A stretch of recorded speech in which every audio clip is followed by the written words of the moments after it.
first shared their stories in caves, connected art, nature, and science, led us toward new horizons. Who thought to capture motion, spark an engine to life, turn television into a playground? Every day, you create the playful, the functional, and the unexpected. You break down walls and take us to astonishing places. Tell stories, leap borders, and create beauty for tomorrow. Because at Unity, we believe the world is a better place with more creators in it, where everyone has a chance to shape the world. A very good afternoon to our SAPAC audience joining us from Greater India region through to Southeast Asia, Australia, New Zealand, and Pacific. And a happy April Fool's Day. It's the 1st of April. But sadly, we don't have a funny joke to play on you today. We'd love to hear some of your stories though. Welcome to our first part in our 5-part series in building an arcade racer. If you joined us for our previous 3-part series, the last few weeks on building a 2D game, please pop a note in the chat and let us know if you enjoyed that. We're looking forward to bringing some more of these series to you over the coming year. And next slide. Thanks, Sarah. Just some tips on interaction with the webinar today. We will turn off the chat after I finish the introduction.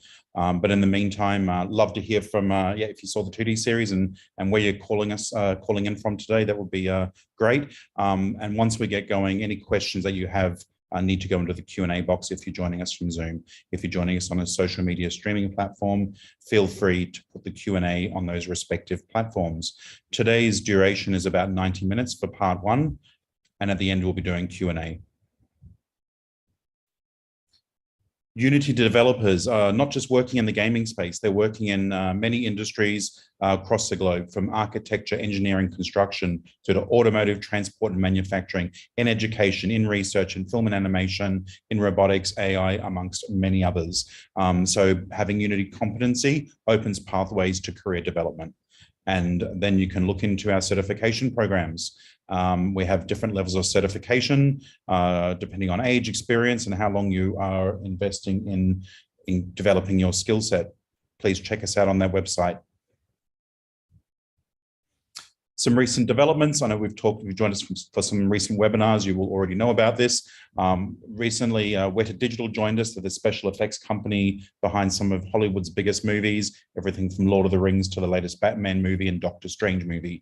We also acquired Ziva Dynamics, which is going to give our creators in the near future the ability to create ultra-realistic humans powered by AI and machine learning, etc. And at the end of today, we'll be giving away Unity Swag Pack. This will go to one of our lucky registered users. If you are joining us from any of the streaming services on screen now, you may scan the QR code to register. Only registered attendees will be able to qualify. So please scan that QR code if you're not joining us from Zoom. If you're already joining us on Zoom today, don't worry, you're already registered. We will also be giving away a question for the best, a pack for the best question asked in today's webinar, which relates to the content, and that will be announced live at the very end of the webinar. For the lucky draw, that will happen about an hour past the webinar, and the lucky winner will be notified. And there is a QR code again, and here's some recent winners who have received some swag packs. We look forward to some more photos from our team, but we're glad that you're all enjoying wearing this Unity swag. As I mentioned, this is part 1 in a 5-part series. And today we're looking at the Universal Render Pipeline. Our presenter today is Aniruddha, joining us from our team in India. You're also joined today with myself, Sarah, Jenny, Tech, and who am I missing? Hector from the Singapore team. Lost my train of thought for a second. He'll be answering Q&A today. We pre-recorded this session last night to optimize for quality, just so we're using a lot of the UI today, so it enables ensures you have a better viewing experience with clarity. But we're all here live to chat with you with your Q&A today. And with that, take it away.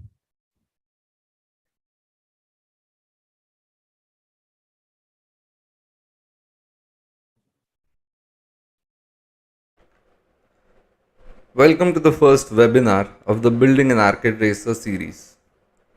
I am Aniruddha, a solutions engineer for Unity in Asia Pacific, and today we are going to talk about the universal render pipeline, how it differs from the built-in render pipeline, and why it was chosen for the Arcade Racer project. So the first thing we need to realize about the universal render pipeline is that it's optimized. The built-in render pipeline is designed on pretty old graphics technology and pretty old graphics architecture, and as such, in the face of new technologies coming in on GPUs and new innovations coming in the graphics industry, the built-in render pipeline finds it really difficult to keep up. With the universal render pipeline, optimization is the main goal. Universal render pipeline is open and flexible. It lets you customize your rendering pipeline with C# scripts.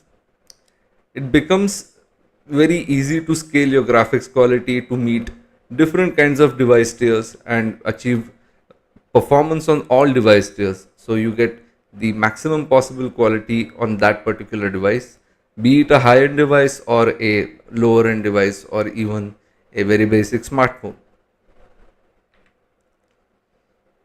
So at a glance, the Universal Render Pipeline or URP is a pre-built scriptable render pipeline made by Unity. URP provides artist-friendly workflows that lets you quickly and easily create across all the platforms that Unity supports. So as you can see here, all platforms that are supported by Unity are covered by the Universal Render Pipeline. So today in 2022, if you're building a new project, if you're starting out on a new project, be it 2D, 3D, augmented reality or virtual reality projects, the Universal Render Pipeline is supposed to be your pipeline of choice. With the Universal Render Pipeline, you can truly build your application once, develop your application once, and just deploy on all possible platforms. Of course, this includes all the major platforms such as Mac OS and iOS and PC, Windows, Android, and Xbox and PlayStations. But it also includes platforms such as leading AR and VR devices, as well as handheld devices like the Nintendo Switch. Also, one major difference from the built-in render pipeline that the universal render pipeline has is that post-processing is now built in directly into the universal render pipeline. So it delivers greater performance, and it is possible to do post-processing on devices that were not able to run it prior to this. These features include things like anti-aliasing, depth of field, motion blur, chromatic aberration, color grading, tone mapping, some hue and saturation adjustments, and as well as dithering and you name it. Another thing that we need to note is that it is important to understand the requirements and compatibility with the universal render pipeline, just like it is with any scriptable render pipeline package. So beginning from the release of Unity 2021.1, graphics packages like URP and HDRP are now core Unity packages. So before 21.1, it used to be that the universal render pipeline package would not necessarily be tied to a particular editor version. That has now changed since 2021.1. So for each release of Unity, be it alpha, beta or a patch release, the main Unity installer will contain the up-to-date version for the SRP core packages, including URP and HDRP, And the packages that are used by these two rendering pipelines, which are shader graph and VFX graph. URP doesn't add any extra or platform specific requirements. So the typical requirements that are required by the Unity player are applicable to URP. Another thing important is that projects made using universal render pipeline are not directly compatible with the high definition render pipeline, or for that matter the built-in render pipeline. So before you start developing your project, you must decide which render pipeline you want to be using in your project. Typically, if you want to build an application for multiple platforms, the universal render pipeline should be your first choice. So there are some key universal render pipeline concepts that we are going to take a look at today. First of all is the URP asset, and then we can take a look at the URP global settings and the universal renderer. URP also adds some nifty features like renderer features, and then we'll also take a look at how lights and cameras work in URP as opposed to the built-in render pipeline. And then we'll also deep dive into volumes and post processing, as well as how shaders and materials are a little bit different in the universal render pipeline. So let's talk about the URP asset first. In order to use the universal render pipeline, you have to create a URP asset and assign the asset in graphic settings. So let's just quickly jump into the Unity editor and let me show you what that looks like. So what you're seeing here on the screen is just the third person template project that comes installed with Unity Hub. If you don't have this project, don't worry about it. You can just install Unity Hub, and then when you will start a new project with Unity 2021.1 or 2021.2, this should be available as a template in Unity Hub. You have to note that this project is built with the built-in render pipeline, and I have converted this to the universal render pipeline, and we are going to see in a minute how I did that. But the idea is that most built-in render pipeline projects should be upgradable to URP, provided the shaders and materials follow certain standards. Coming back to how to make a project with the universal render pipeline, the first method is what I just described, where you create the project with Unity Hub as from a template, or you can go to the package manager. Let that load quickly. And instead of my assets or in project, you need to click on Unity registry, which will fetch a list of various packages that Unity offers to be installed in your editor. And under that, you can just quickly search for universal, and then you will find universal RP. Here you will see an install button, and you can just go ahead and install that in your project. Please make sure that when you do this, you're doing this in a fresh project as much as possible. It might not be the best idea to just upgrade an old project like that, especially with the built-in render pipeline. There are upgrade paths, but it's always a good idea to start a fresh URP project and then import your materials and import your assets into that project. So once you've gone ahead and installed universal render pipeline, you should see this check mark over here, and then you can actually go to edit and project settings, and you should see these URP global settings as an option available here. This will be blank, and in order to create something to populate this, what you need to do is you need to right click over here, create, scroll a little bit down, go to rendering, and you have to then select a URP asset with universal renderer. Once you created that, it will create these kind of packages. Let's just zoom out a little bit and see. So here you can see that there are various packages, various assets for different levels of quality. So this URP assets, these URP assets are controlling several graphics features and quality settings for the universal render pipeline. These are scriptable objects that inherit from the render pipeline asset class. So when you assign the asset here in the graphic settings, over here, you can just take one of these and drag and drop them over here. I'm not going to do that because it's already assigned, but you can just take one of these assets and assign them over here, and then it should also populate the URP global settings based on the asset that you picked. So Unity switches from the built-in render pipeline to the universal render pipeline when you assign this asset in the graphic settings.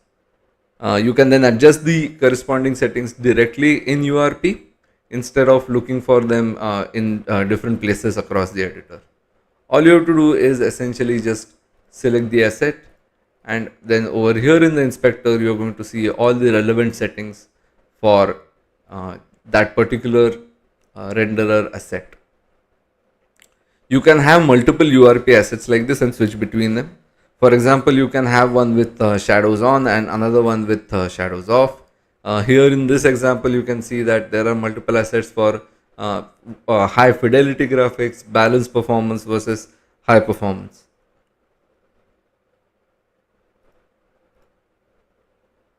Let's come back over here. And then we can talk about the URP global settings. So the global settings are project-wide settings, and these are going to be applied across your project by just changing them in the relevant asset. So let me just come back here. You just go to project settings, and under graphics you should see this URP global settings option. When you click on that, you're going to see some global settings. Here is also where you will be able to set different light layers, and you can also set the options for stripping the shaders or the variants of the shaders that you're not planning to publish in your project.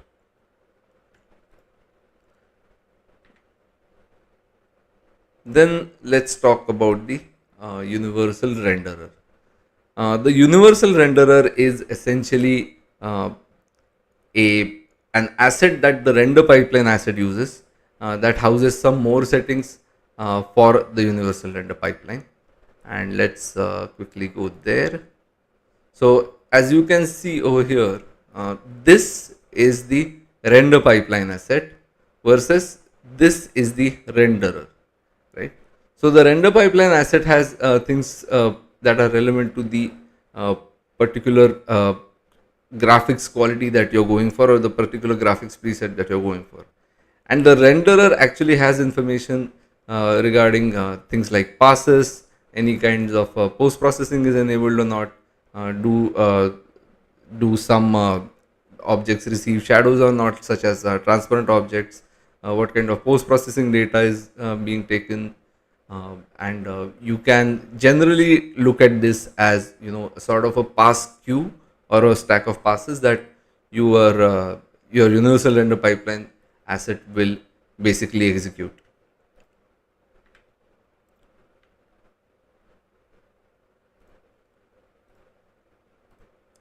So the universal renderer asset also gives us two options to select from two different rendering paths. One of them is the forward rendering path versus the deferred rendering path.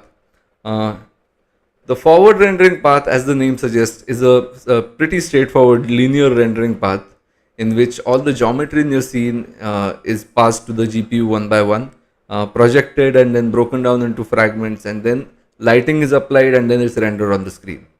Deferred lighting is a little bit different. As in deferred lighting, the rendering of the frame is deferred to the last stage. First, all the geometries in the scene will be processed instead of them being processed one by one. Then they will be processed into different screen buffers, like just the base color, then the depth map, and then the normal buffer, and then after all of that shading will be applied. As such, both these rendering paths offer different kinds of output. For forward rendering, you're going to see not about maximum 9 lights per object, and if there is a 10th light, it will not affect the object. But with deferred rendering, you can have as many lights, as many real-time lights illuminating an object at any time that you want. Forward rendering supports multi-sample uh, anti-aliasing versus deferred rendering that does not, and you have to use other anti-aliasing methods like SMAA or FXAA, which is fast approximate anti-aliasing. Forward rendering also supports vortex lighting, which is sort of a more primitive but much more performant or much less expensive method of lighting a mesh. Whereas deferred rendering does not support vortex lighting, since all the lighting is applied on top of all color information or normal information that is processed for everything at once. Forward rendering also, oh, there is a little bit of a typo in the slide. It should be camera stacking, not camera tracking. So forward rendering also supports camera stacking, whereas deferred rendering does support camera stacking, but with a caveat that only the base camera, which is the lowest camera in the camera stack, will be rendered as deferred, and all the additional cameras will be rendered using forward rendering paths.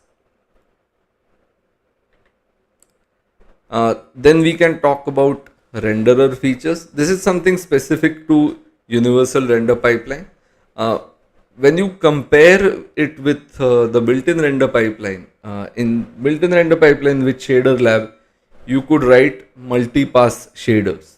With universal render pipeline, and especially using shader graph, the ability to write multi-pass shaders is no more exactly there. It's not as straightforward to write a multi-pass shader for universal render pipeline.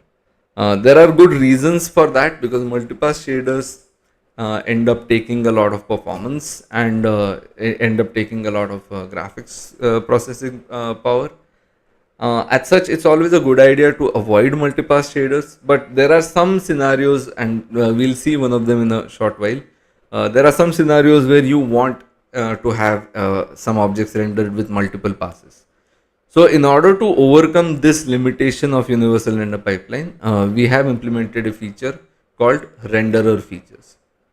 So a renderer feature is essentially an asset that lets you add an extra render pass to a URP renderer, and then you can configure the behavior of that. So URP contains pre-built render features called render objects, and it also adds render features for decals. So let's see what that looks like. So over here, I have this third person template project. I've just made some minor modifications, and I'm just going to show you how the render features work. So let's just enable one of the objects that I've created here called target, right? Over here, I have added this object called target, and consider this a sort of enemy or a sort of a fellow player that my player wants to have eyes on at all times. So what that means is, even if this is occluded by one of these walls, I should be able to see that. So let's just quickly enter play mode and see what happens when we don't have anything that controls this behavior. So as you can see, when I start walking, when there is a wall in between this target object and my player, I can't see that anymore. I cannot gauge the position of that anymore. So what can we do to overcome this? So render features let you do this with a very simple setup without you having to write multipass code. First, what I need to do is create a material for making it possible to see through. I'm just going to select this nice amber color material with a little bit of transparency, and I'm making it a surface type of transparent. Then I'm going to go to my settings, and I'm going to select the renderer that I'm currently using, which is this URP high fidelity renderer. And under there, I've added already this render objects renderer feature, And let's just go through the settings first. So the render objects feature takes sort of injects a pass of rendering a particular layer of objects or a particular selection of objects after these rendering or before these rendering events. So where I've added is that after rendering all the opaque objects in the scene, I want this object to be drawn so that it appears on top of them. And I also want the depth to be tested. So I have checked depth and right depth in this setting here, and the depth test is set to greater. So that means whenever the depth is greater than whatever is in between the camera and that object, I need to render this object on top. So I'm just going to enable this render feature, and immediately you can see even in the scene view, there appears to be a small sort of silhouette of that object. And if I start play mode now, you can see that now even if I go behind a wall, if the object goes behind a wall, I'm able to track its position because it's now sort of overlaid, or its position is sort of given away. There is another thing happening though, that my player itself is not occluding that object. Maybe I don't want that. And this is also again easy enough to fix. I just have to add another render objects feature in which I draw the player on top of this object after everything. This order of these two renderer features is sort of important. You want your object that you want drawn on top of everything else at the bottom of this list, or at the bottom of this stack. So I'm just going to enable this, and then I'm going to hit play, and then we'll be able to see what that looks like. So now my player correctly occludes this object, but when it goes behind a wall, it's still drawn on top of the wall itself. And if it's not, it's never fully occluded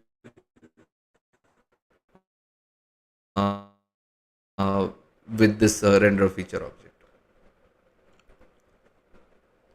So let's come back to the presentation. So let's talk a little bit about lights. URP has light modes very similar to the built-in render pipeline. Conspicuously missing are the area lights, which are baked. But URP does support directional, spot and point lights. Coming back to our Unity editor, you can see that there is already a directional light in this scene. If I just expand this lighting object and take a look, there is a directional light right about over here. Yeah, there it is.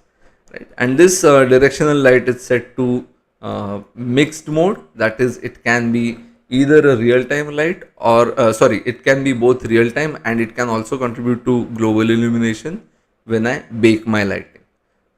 Baking the lighting in URP is pretty much the same process as the built-in render pipeline. You just have to go to Window, Rendering and Lighting, and then opens up the lighting inspector. Over here you can choose which lighting mode you want. You can support real-time global illumination as well as mixed lighting. I've set this to baked indirect, in which all the indirect lighting will be contributing to global illumination. And then one thing that a lot of people will be happy to see, that Enlighten is back. So Enlighten used to be Unity's global illumination solution until a few years ago, and it was deprecated. But beginning with URP version 12, that is with Unity 2021.2, Enlighten is actually back with the universal render pipeline, and you can use this. We recommend using this for backward compatibility mostly, but it's available for you to use. And then the process is very similar. You would just set up the objects that you want to contribute to global illumination as static and contribute to GI, and then you would just go ahead and bake lighting. I have already baked lighting for this scene, so I'm not going to click on this, but typically you would just click on this button over here, and it will take some time and bake some lighting. If you have a GPU powerful enough, then it's recommended to use the progressive GPU light mapper, or if you have a multi-threaded CPU, it's also a good idea to use the progressive CPU light mapper. The parameters for the light map calculation are quite um, similar to the built-in render pipeline already. You will see some additional options if you turn on ambient occlusion, and it will contribute ambient occlusion to the light map also. So coming back to the light itself, we have a directional light in the scene which is set to mixed mode.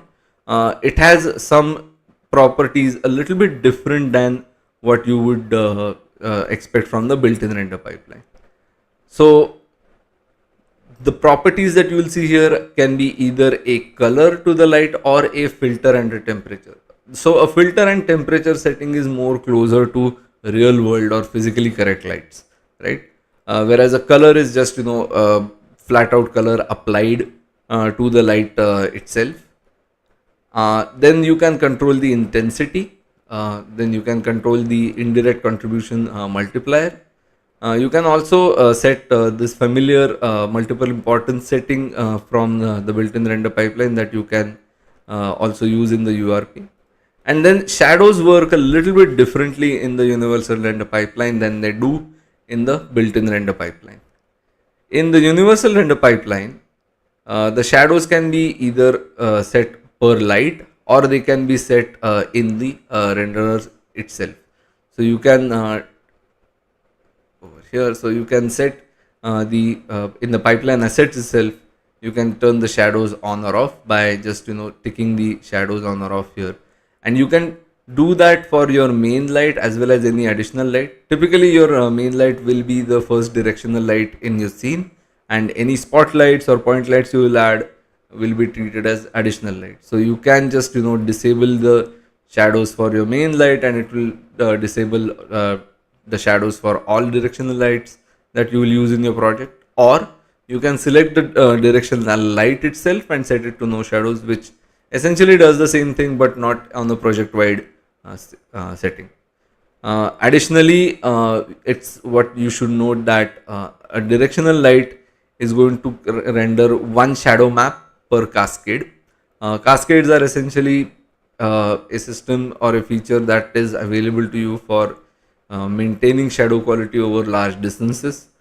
Typically, a high quality asset will have 4 cascades built into it, and it will generate one shadow map for each of these cascades, right? And you can also turn on soft shadows here on a project wide level. Coming back to a different kind of light, let's take a look at a spotlight. So here you can see there is a spotlight, and let's also add a pillar that takes it shadow from it, right? So this spotlight is going to be a little bit different from the spotlight you see in the built-in render pipeline. This one is set to real time, but you can also set it to mixed or baked, just like the directional light. There is a new kind of way to control the cone of the spotlight, and you are able to change the inner and outer radii from this inspector right here. It has similar properties to the directional light, that you can set either a color and intensity or a filter, temperature and intensity, and you can also see some presets here which are also available in the directional light if you set it to filter and temperature. For sky, direct sunlight, fluorescent lights like tube lights or CFL lamps or LED lights, or even something as dim as candlelight. So I'll just come back to the spotlight, and you can have this set to a preset of your choice, or you can just set it directly with any intensity value that you choose and any color that you choose. I'm just going to quickly set this to a nice yellowish color and maybe increase the intensity a little bit, and then I have a nice interior light, right? Again, the common settings are there for rendering mode and culling mask, and the same shadow settings apply. But again, you have to remember here that A spotlight typically is going to render only a single shadow map, and as such, your shadow resolution is going to be something that you need to set over here. You can set it to low, you can set it to high, or you can set it to a custom value that's maybe higher than all values that are provided as presets. I'm just going to leave that at high and call it that. Alternatively, you can also make this into a point light, and a point light will also work very similarly to how it works in the built-in render pipeline. Oops, I shouldn't have zoomed out. Yeah, there we go. Yeah, let's just make sure we can see it, and yeah. So a point light will, if the shadows are turned on for a point light, it will generate 6 shadow maps, just like a cube map, and those will be that is something that you need to take into account when you're lighting your scene. That a point light will dramatically increase the number of shadow maps being rendered on your screen. The rest of the settings are pretty similar to directional lights and spotlights. So I'm just going to make it back into a spotlight and let that play again. Then additionally, we also have things like reflection probes and light probes. So they work pretty much exactly the same way that you would expect with the built-in render pipeline, and there is really nothing that you need to additionally learn right off for using light probes in your scene.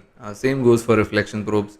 You can set them up, and you have until recently Universal Render Pipeline did not support reflection probe blending. With 2021.2 or URP 12, reflection probes can be blended together, and if you have multiple reflection probes in their vicinity, specular objects or reflective objects passing between them will actually blend reflections in between them, in between two reflection probes. You have familiar settings here in the cube map resolution capture for the reflection probes. You can set the reflection probes to real time or baked. So that means if I set this one to real time, and let's maybe add a sphere over here, and let's say, yeah, and let's see if I have a mirror material that I can put on this. There it is. And let's just bring in our player, and then I should see the reflection of my player as it walks around, and you can see that the reflection probe is handling that in real time, just like that. So this is the fully functional reflection probes are something new to URP, and that's something we can sort of rest assured about, that now reflection probes are supported in URP. The next thing that we can take a look at is, let's come back here. Yeah, let's talk about cameras and how cameras work a little bit different in the Universal Render Pipeline. So there are two types of cameras in URP.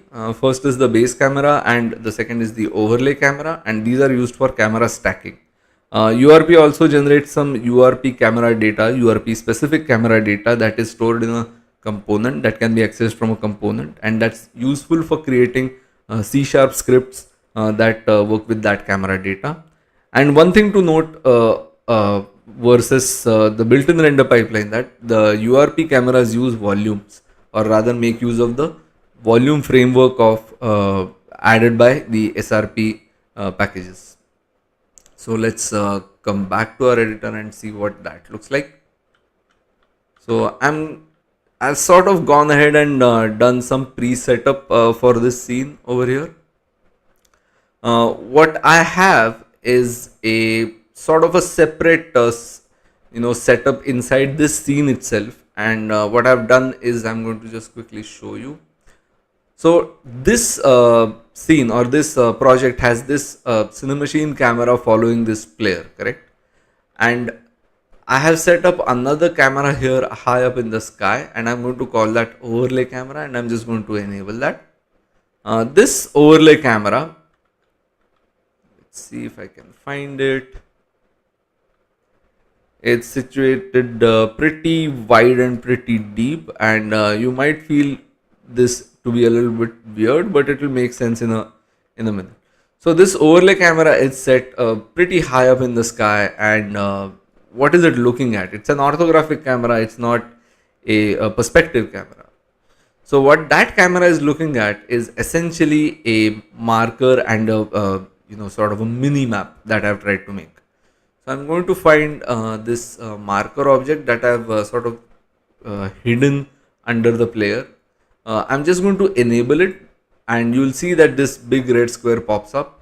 This will not be visible in the game view under the player. If I just go ahead, and here I've set the marker to on. If I enter play mode, this will not be visible in the game view. That is because the main camera in the scene, I have set the culling mask to ignore the layer the marker is on. So the marker is on its own layer. There is another layer on the another object on the same layer called marker BG. This is basically a big ass plane that lies under this ground plane for this scene, right? And this plane is just there to provide as a background to the marker, right? Now I'm going to enable my overlay camera, and I'm going to show you what the end result looks like. The end result is going to look something like this. You're going to see this small mini map over here in the scene, and if I press play, this mini map is actually going to give me the position and the orientation of my player on the screen inside the level, I mean. And you're going to see that you can set other objects just like the marker to sort of denote the obstacles or the buildings in the scene, and you can have your marker drawn, and you can set this to use the system to very quickly put together a minimap. You can even do like completely high detail objects such as a textured plane, which can actually show you the minimap from a bitmap or a texture, and it will work just as fine. How this works is actually really simple. This overlay camera is looking down at it from a top angle, and this marker is just nested under the player prefab, and this marker is just following the player around. And when the marker follows the player around, it moves on this xy plane. The overlay camera is set to ignore everything except on the marker layer, and as such it only renders the marker background and the red marker object, and everything else is basically hidden from it, right? And then that gives you a nice minimap like ability. You can also use this same feature to do something like to avoid your guns going through walls in a first person shooter, or you can also do the same thing to render 3D UI elements on top of your usual 3D game, and this is really useful. How this works is essentially I have two types of cameras in the scene. The first is the base camera, which is my main camera, which is just the camera that is following the player around, and the render type in this of this camera is set to base. The perspective is the projection is set to perspective, and here in its stack I have added another camera by clicking this icon over here, and then it should just give me an option of another camera in the scene, provided that other camera's render type is set to overlay. So I have selected this overlay camera, and I've set the render type to overlay, and I've set the culling mask to everything except nothing except the marker layer, and also I have ignored the marker layer from my base camera, so that the objects that are intended for these two cameras don't really mix with each other. And then this becomes a very convenient, stacking system that you can use. You can There is no limit to where you want to place those cameras, whether they should be following each other or not. They could be in two different places in the scene, just like this, and you could do sort of even split screen things like this, especially in the forward rendering setup where all your cameras are forward rendered, right? Other than that, the camera component in URP is a little bit different. You have some familiar settings like the field of view, the field of view axis, whether your camera is perspective or orthographic. You also have your familiar clipping plane settings, and something new is that the physical camera settings. The physical camera settings sort of mimic a real digital camera. So you have sensor types, and if you have already played with the high definition render pipeline, this is something that might be familiar to you. So physical cameras are particularly useful in post processing effects like depth of field, or for uh, getting the right kind of frames, or if you want to record a movie out of Unity using the Unity recorder, then a physical camera setting might be very very useful. It will also affect some settings in motion blur and depth of field. Then you can set the camera itself to render shadows or not. You can set the camera's default anti-aliasing to a choice from this selection. You can also override the settings for drawing the opaque texture and depth texture. Typically, these will be uh, controlled by the pipeline asset by just enabling them or disabling them here in the pipeline asset. But provided they are enabled here, you can also override it or disable it for a particular camera by using the pipeline setting, or just forcing them on in spite of the pipeline setting, right? Then instead of clear flags, we have a background type, which will be either the skybox that you see over here, or it can also be a solid color. Oops, it can be a solid color, or it can be uninitialized, in which basically the screen buffer will not be cleared, and you will just see objects smeared across this screen when you move around. Then I think now we can talk about volumes. So URP uses the volume framework for post processing effects. And there are different types of volumes available in the universal render pipeline. The most important or the most commonly used will be the global volume, and these volumes are essentially they can override or extend certain scene properties depending on the camera position relative to a particular volume object. So these are primarily used for post processing effects. URP implements dedicated game objects for all these three volumes, that is the box volume, sphere volume, convex mesh volume, and of course the global volume. So let's come back to our Unity editor, and let's first of all take a look at a global volume. So again, I have gone ahead and set up a global volume object over here. I'm just going to enable that first, and then immediately you should see some changes happening in the screen, in the scene. I'm just going to sort of hide the marker because it's a little bit distracting. I just click on the layers here and just hide the marker. This should not affect it in the game view. You should still see it over here. So as soon as I've turned on the global volume, you can see that my scene is rendering a little bit differently. It's a lot softer on the eyes. There is some color correction going on, and we can just quickly toggle this and see what difference it's making, right? So how volumes work is basically you have an object in the scene. It can be anywhere in the scene if it's a global volume.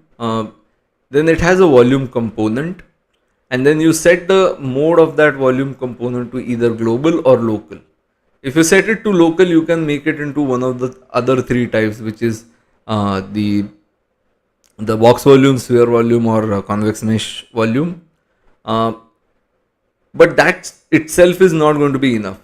Just adding a volume component will not do much. You also need to create a volume profile asset. So I have gone ahead and done that. There is a global volume profile asset created for this particular scene, and in this asset you're going to see some overrides. So what do we mean by overrides? So if I select the global volume, there are going to be some global default settings that these additional sort of sub components or overrides will override. So by default, the tone mapping will be off, and it will be set to something like none. Whereas if I add the tone mapping override by just going to this add override button over here and go to post processing, and since I already have tone mapping added, it won't be in the list. But then I can just go ahead and add a vignette override.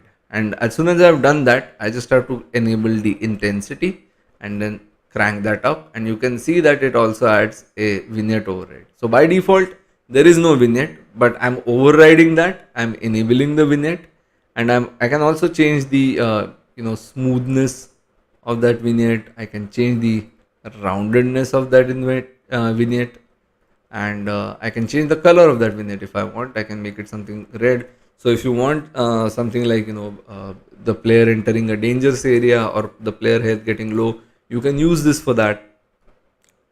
I'm just going to disable the vignette for now. So what overrides are possible for this post processing, this kind of post processing, right?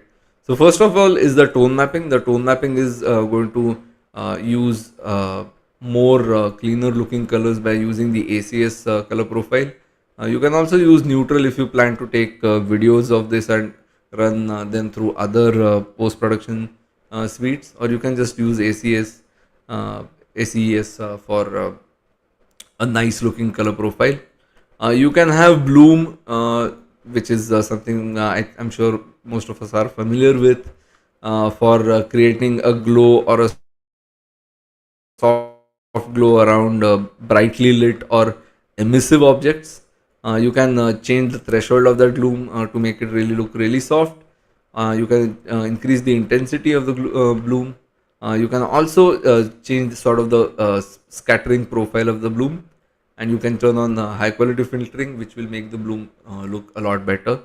You can use a dirt texture to the bloom on the screen, and that will make it a little look a little bit sort of dirty, or it will make it look a little bit more sort of realistic in some cases. Right now I don't have a dirt texture, so I'm just going to leave that alone. And you can add various kinds of overrides. So for example, I can go ahead and add something like chromatic aberration. So this is like a favorite. So I can just crank that up, and you can see that around the edges of the screen there is some distortion happening, and we can see some separation in red and blue, and this makes for a really nice and very popular post processing effect. So I can just leave that on, and I can have my character walk around, and you can see that already my universal render pipeline scene is looking a lot different, and I could even say a little bit better, and with very minimum effort compared to what the built-in render pipeline would have to do. If most of you remember, the built-in render pipeline would need a post-processing stack to be downloaded, installed, and set up. Whereas here in the universal render pipeline is just as simple as adding a global volume and adding a bunch of overrides to it, and you can just very quickly enable or disable them. And since this is a global volume, all these overrides or all these post-processing effects are being applied everywhere in the scene. But what if I want to do something more localized, or something that is specific to a certain area in the scene? So for that we have local volumes. So I have gone ahead and set up a local volume in this room over here. Right now it's just disabled. I'm going to enable that. And you can see this green box over here that is essentially, mapped to fit this room. And I want to make it so that when the player enters this room, something happens and the post processing changes. So what I want to happen is I just wanted to look really creepy and dangerous. So I want it to, like, be quite overexposed, really contrasty, and with a reddish color filter on top of it. So what I've gone ahead and done is just, add a a box volume over here by just, right click here, volume, box volume.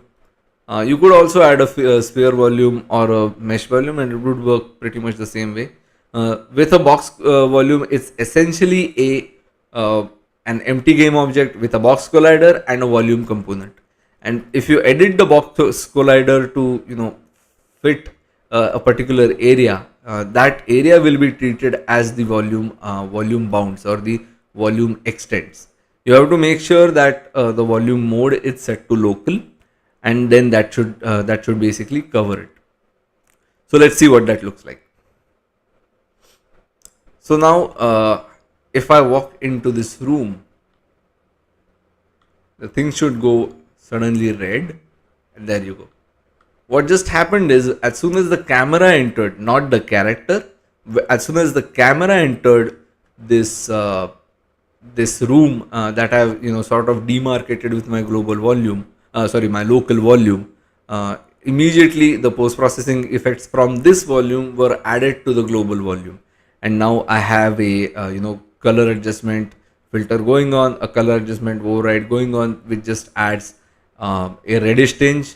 I can also do maybe and yeah, you can also preview it in the scene view, and I can maybe just exit play mode, and I can control that from over here. So I want to make it a little bit more hazy, maybe add another post processing override, and let's do something fun here. I'm going to add another chromatic aberration override, but this time I'm going to crank it up like really high, right? I'm going to crank it up really high, and I'm sort of going to reduce this color filter a little bit to this, so that when the player enters this region, the chromatic aberration will be basically cranked up as if the player is disoriented. Let's see what happens. There you go. So now the chromatic aberration is cranked up, and it's all like very sort of disillusioning, and there is a light going on from the spotlight that we had added earlier, and it is giving me a lot of flexibility in terms of controlling the post processing of a local area in my scene, and I don't have to do a lot of adjustments to make that happen. I can just change these overrides or switch them up, toggle them on or off if I need to. I could do something like a depth of field effect, where I'm going to do, let's say, something like a bokeh, and let's see what that looks like. Just turn on this start at 2, end at 5, and let's see what that looks like when the player walks in, and everything goes into a blur, and everything away from the player is now a blur, or I can even crank that value down to make it a little bit more blurry. I can make it a lot more blurrier, I can make it a lot more sharper, and all of this I can do this in play mode, or I can do this in edit mode, whichever I want, because it's just taking into the position of the camera relative to the volume into account. So that's volumes and post processing. So let's come back to our presentation and see what else we have.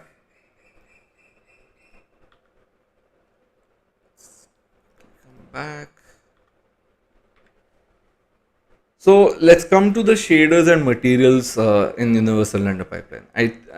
With this, we'll have talked about most of the important aspects of the Universal Render Pipeline, and what aspects of it are different from the built-in render pipeline. There is a reason I have kept this for last, because this might seem a little bit strange if you're familiar with the built-in render pipeline. So the universal render pipeline, you can have real-time lighting with either physically based shaders, which is physically based rendering like PBR, or you can have non-PBR or non-physically based shaders as well. These are roughly divided in two categories, which is lit and unlit, right? But whereas the built-in render pipeline had a standard shader and then a standard unlit shader basically, and everything else was a variation of that. The universal render pipeline has a more pragmatic approach based on performance. Uh, if you are looking to use a shader that uh, is targeting powerful devices, then you're probably looking at simpler shading, in which you can use the simple lit shader, which is non-photo physically based. If you're looking at something that is similar to the built-in render pipeline, then you should use a lit shader. Then there is also a sort of a higher version of that, which is the complex lit shader. If you don't need real-time lighting at all, if all the light in your scene or in your project is basically baked lighting, then you can use a baked lighting shade, a baked lit shader. It will just take into account only the light maps and no real-time lighting. And if you don't have any lighting in your scene, if all your objects are maybe like hand painted, or maybe if you're using really hand-drawn textures and things like that, if you're not using any lighting in your scene, then you can just go ahead and use the unlit shader. You just have to keep in mind that this will mean that the material can also receive no shadows, and it is not going to receive any shading at all. But if that is what you're looking at, then you can definitely use the unlit shader. So let's actually go back and see how shaders work in the universal render pipeline. Oops, I shouldn't have done that. Right. So I'm going to kind of step out of this zone. It's a little bit gloomy for me, and I'm going to sort of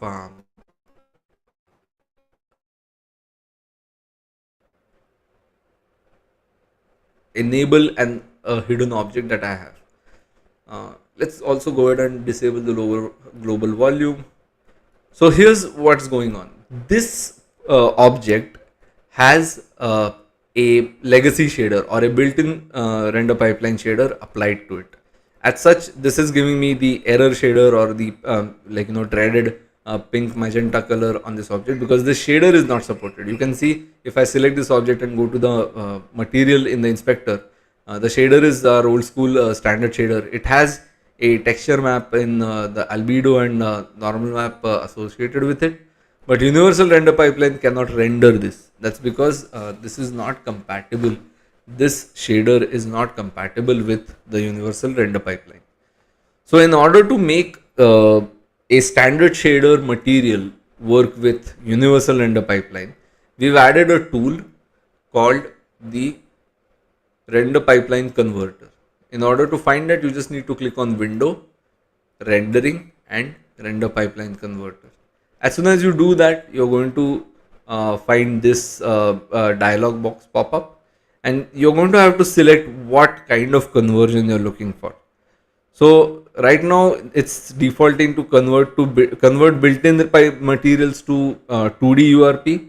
I'm not using 2D URP, so I'm going to switch it to something else. So I just want built-in to URP. As soon as I do that, it's going to give me an option of what options or what settings I need to upgrade, or what settings I need to convert. Right now I'm just going to focus on this material. So I'm going to check material upgrade over here. Once I've checked that, I need to click on initialize converters. So it will find all the objects in the scene that are potential candidates for conversion. Even if not all of them can be converted, it will give you a warning over here, and it will just give you sort of a report once you click on convert assets. So since this cube is using a material that is just built and it's pretty straightforward with the standard shader, this should be easily converted into the URP lit shader. So I'm just going to click on, actually what I'm going to do is I'm going to uncheck all of these and just click the one that I need to upgrade, for which one I know I need to upgrade for sure. So I'm going to go down all the way to this old standard material, which is the one on this box over here. I'm going to select that and click on convert assets. Once that is done, it shouldn't take too long, and then provided your old material is using the standard shader, it should be converted into a URP lit shader in a jiffy. Once that is done, you can then start using this object in your scene just like a normal object, like it was always there with URP, right? This render pipeline converter tool is also it's also possible to convert other things like animation clips, read-only materials inside old projects, and also rendering settings from your legacy projects. But you should always make sure that you're going through the warnings, and you should always make sure that you don't do like bulk conversion at once. It's always a good idea to do them in batches, so that when you actually convert something, it's not like it doesn't go too much out of control, and you do everything step by step modularly. So now that this is converted, what I can do is I can play around with the shaders a little bit. You can of course do this process manually, by the way. So if for example, this I could just switch the shader to some universal render pipeline shader, and here I'm just going to switch this from lit to simple lit. It shouldn't make too much of a difference visually, but it will make a lot of difference on the performance side. It's still going to take into account the base map and the normal map, as well as the if I set it to baked lit, then you can see that now it's ignoring the directional light and the contribution from the directional light to from the real-time lighting, because now it's just set to baked lit. So for example, if I just created a light, let's see over here, maybe set that light to baked and set this to static, and then I'll just go ahead and generate lighting, and then this should start receiving the there you go. So now this has started receiving the contribution from this light. Even if this light is moved, it will still be illuminated, because now the illumination is coming from a baked light map and not the directional light. So I'm just going to go ahead and delete this light, and as soon as the light is deleted, it's gone. I'm going to set the shader from this to the standard lit shader, so that it takes the real-time light from the directional light. There are other things I can do. I can also use an unlit shader on this, in which it will stop casting a shadow, and it will also not receive a shadow. The surface type and the render faces are very similar options to standard shaders, but we have to remember that just like the built-in render pipeline, unlit shaders in URP will not cast and receive shadows. So let's actually just set it to our regular lit shader and go through our surface options. So the surface options are pretty familiar if you have worked with built-in render pipeline materials. You can set the workflow mode to specular or metallic in the shader itself, as opposed to the built-in render pipeline having two different shaders for a metallic setup versus a specular setup. You can set the surface type to opaque or transparent. You can set render which faces are to be rendered, either back faces or front faces, or make it a double-sided material by selecting both. You can turn on alpha clipping so that opaque objects also can sort of have a cutout transparency.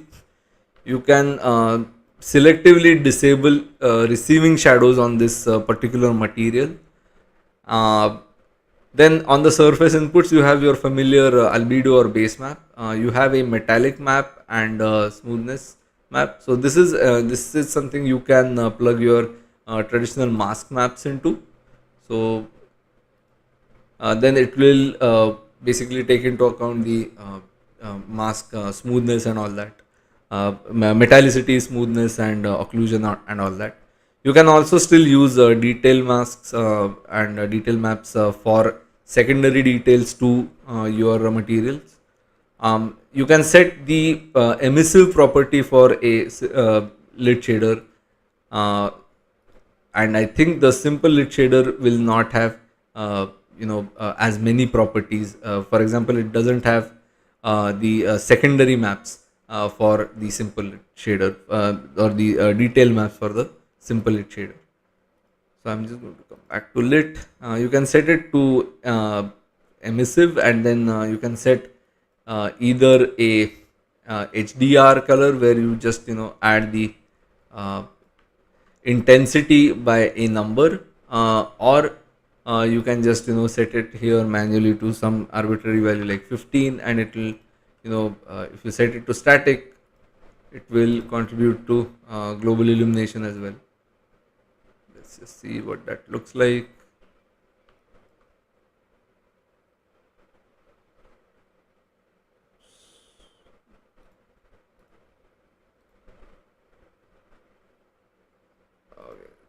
Seems to be some bug on my editor, so I'm just going to leave it at that. Just going to disable emission for now, and yeah, let's come back to more maps. So you can also disable specular highlights. So if I had set the smoothness to some really high value over here, let's actually use a sphere to see this, and let's take the same material and apply it here. Yeah, so if I set the smoothness, I can just disable the specular highlight on the sphere. It will basically disregard this smoothness, the highlight that comes from the smoothness parameter. You can also decide to have environmental reflections from reflection probes being reflected in this. As you can see, as soon as I've turned that on, it's taking into account the reflection from the nearest reflection probe, which is here in this room. And that's basically the lit shader for you. There are other things here, other kinds of shaders that we can take a look at. So let's take a look at decals as well. So Universal Render Pipeline now also supports decals. This is essentially a decal projector object. This is a little bit different from your typical built-in render pipeline decal projector, whereas you would need a certain amount of setup. All you have to do is just right click and just add an empty object, add a decal projector component to it, and it's sort of built in now, so you don't have to write a decal shader or anything like that. So I've just gone ahead and put this decal on the wall over here. You can move the decals around very quickly. They are you can interact them with the editor. You can have them appear on both sides of the wall by just increasing the projection depth. You can also do effects like two-sided graffiti or something like that. You can do things like bullet holes. You can do things like road markings or player marker indicators. If in fact you could do this marker on under the player as a decal, and then it would just move around on the minimap just like a decal, and you could do that. It's essentially has similar settings to a camera, so you're going to have your clipping distances and your projection depth and things like that.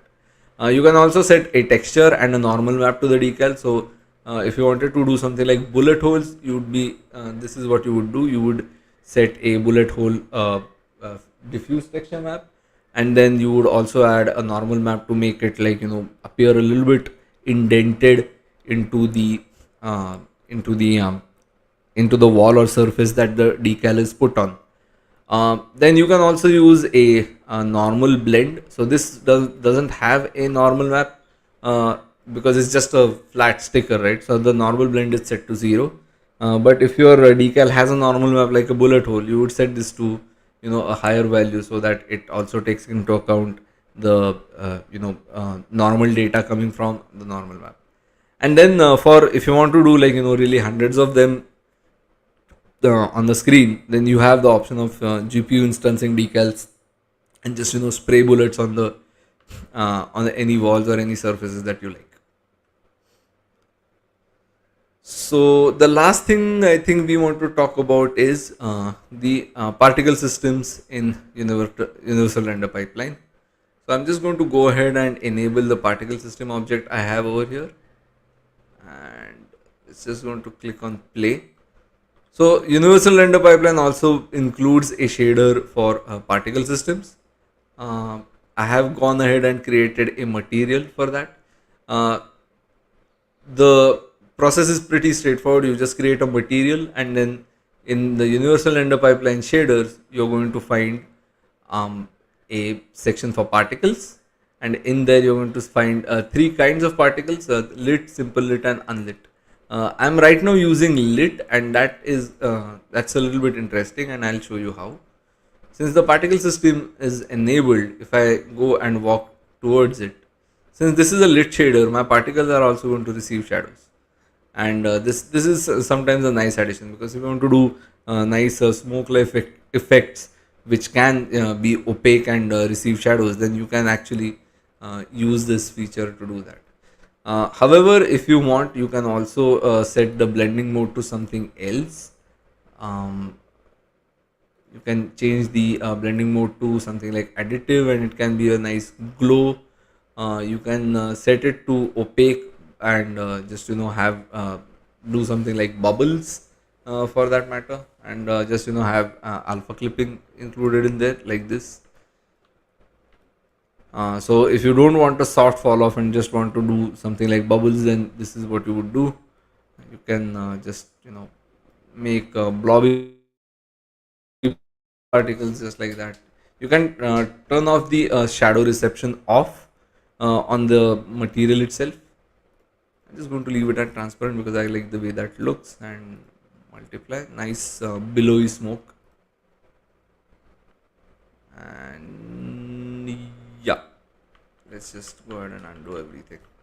Yeah, this is what I really like. So I'm just going to leave it like that. Then the particle system is obviously going to support the URP shader, and you're going to be able to do things like color over lifetime, where you switch over the adjust the alpha value of the particles over their lifetime like this. You could make them appear a little bit later, fade out a little bit, and things like that.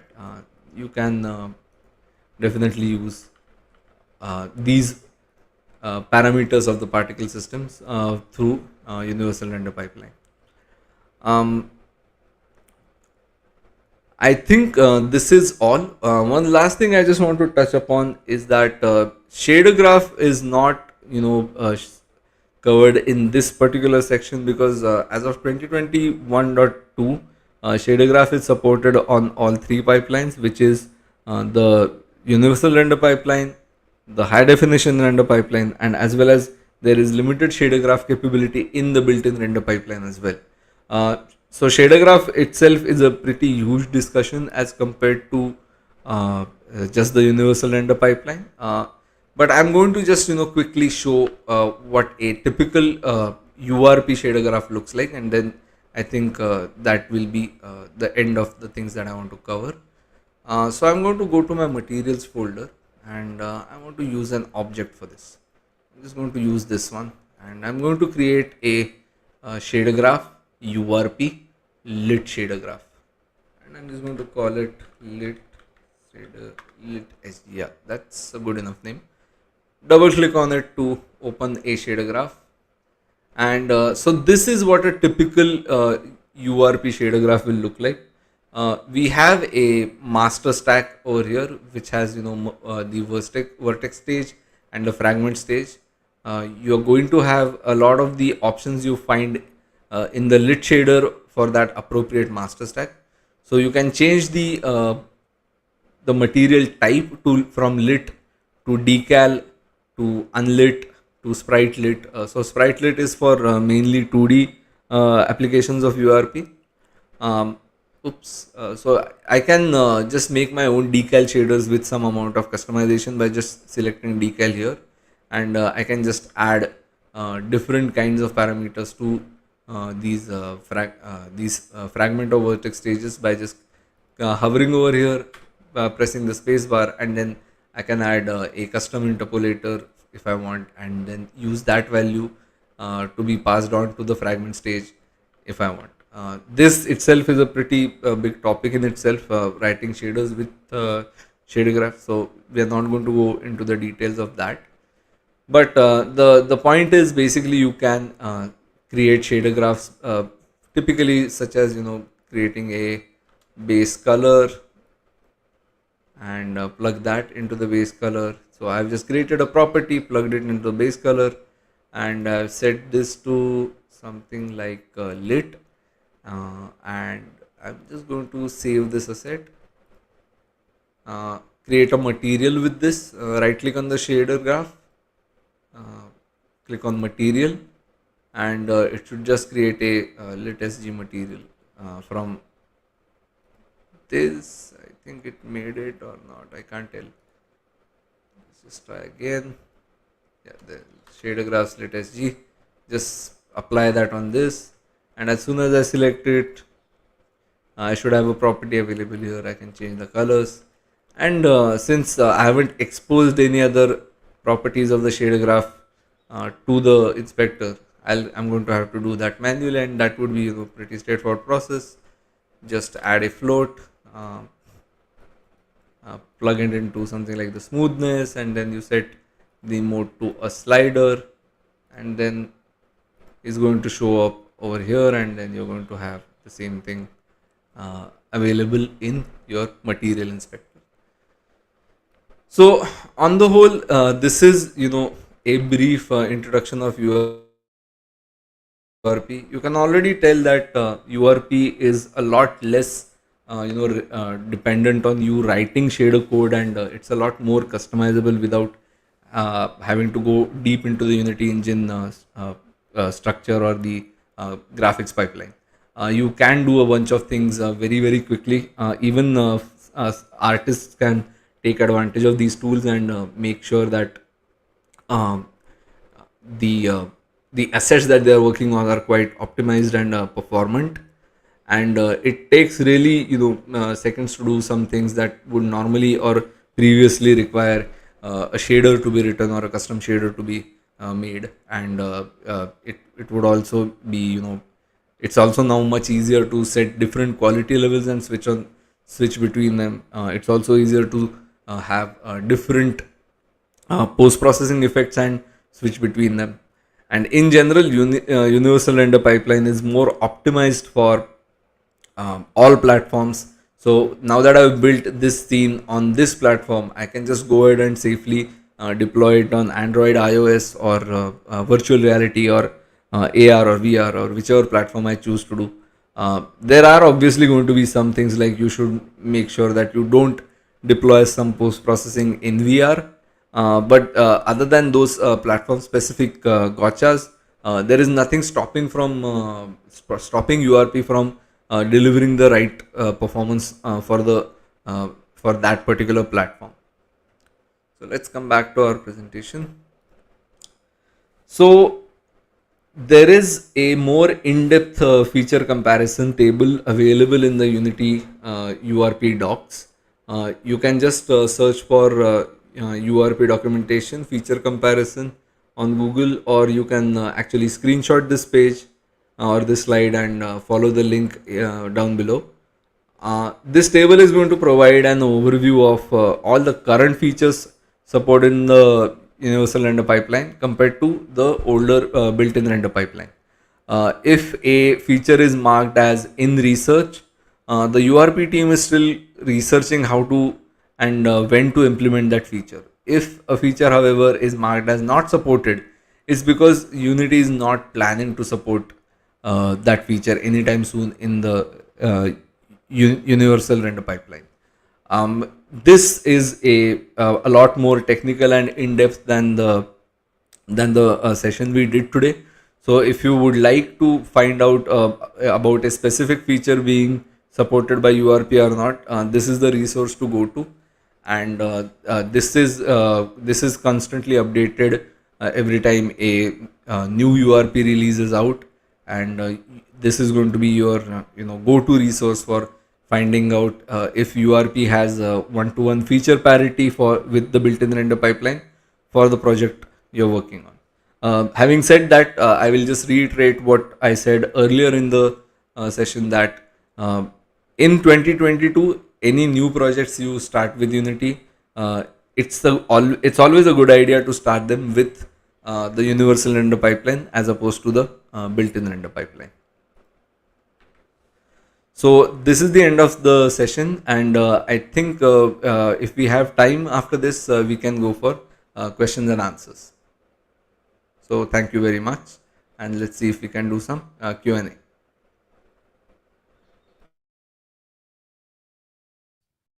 Thanks very much, Ani.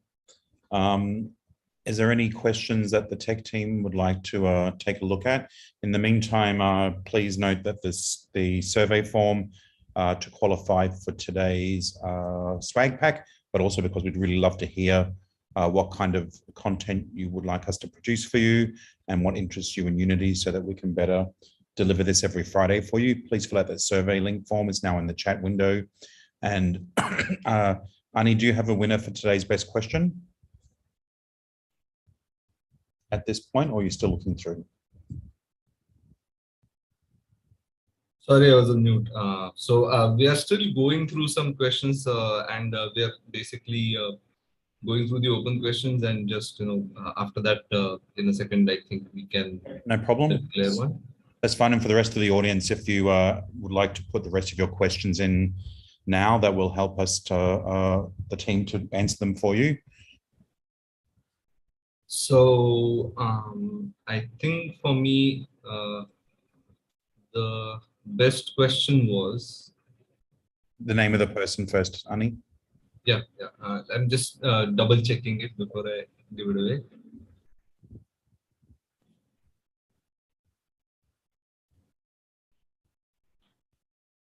So the person's name is David. David, do we have more than one David in the chat? Just checking in a second.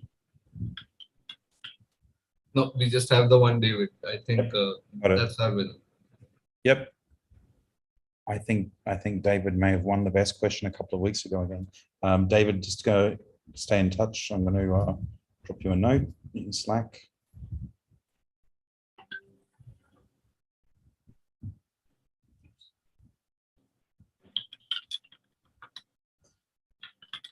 And if you guys can just go through those questions and answer a couple of them live that may be relevant for the whole audience, that would be appreciated.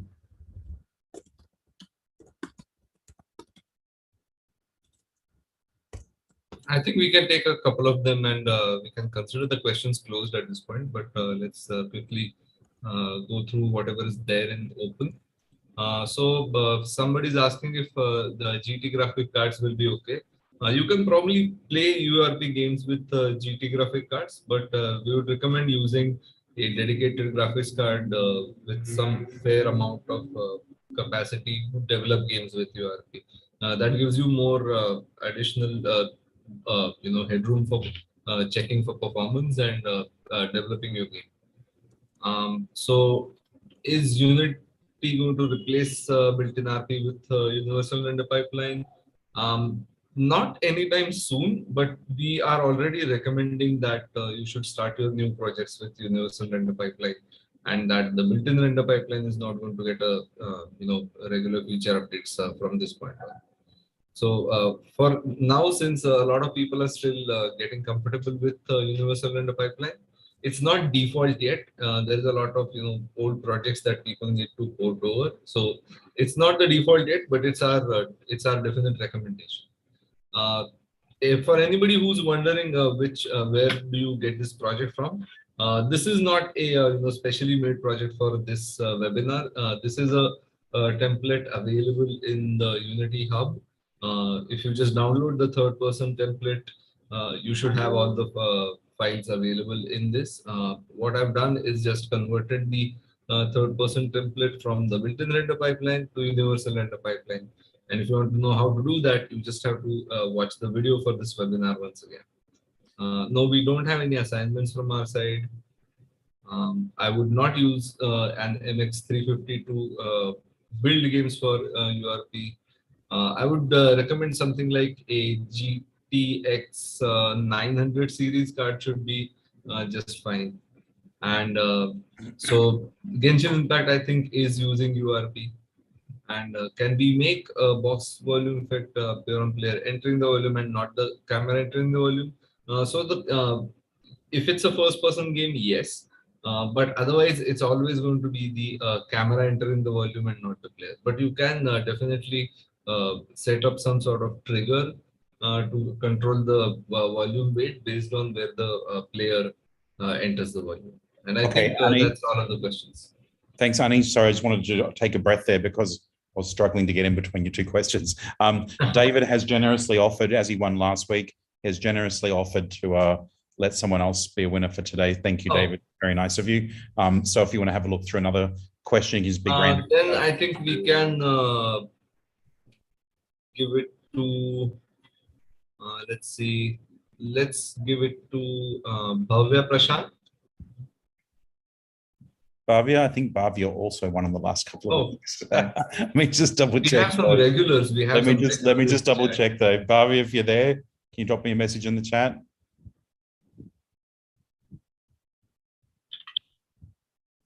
I can see that we may need a little bit of a different system, huh? He did win a couple of weeks ago. Thanks, Bhavya. Do you want to just pick another one? I think, yeah, then we have Vishal Sangani. I think he had the third best question in that case. I don't recall seeing Vishal's. He might have dropped off. No, he's still there.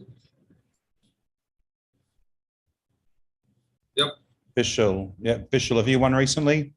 I can see a message.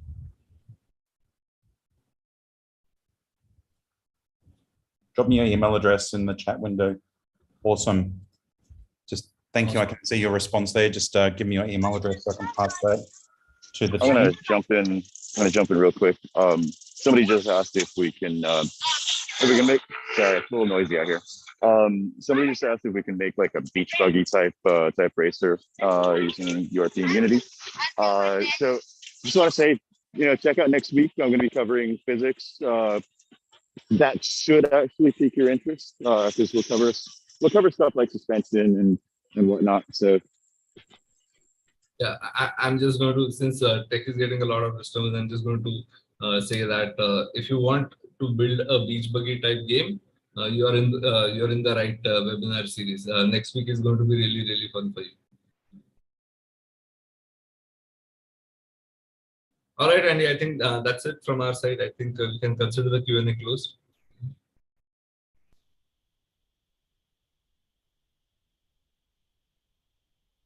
Oops, I was on mute. Don't forget the survey link in the bottom of the chat window.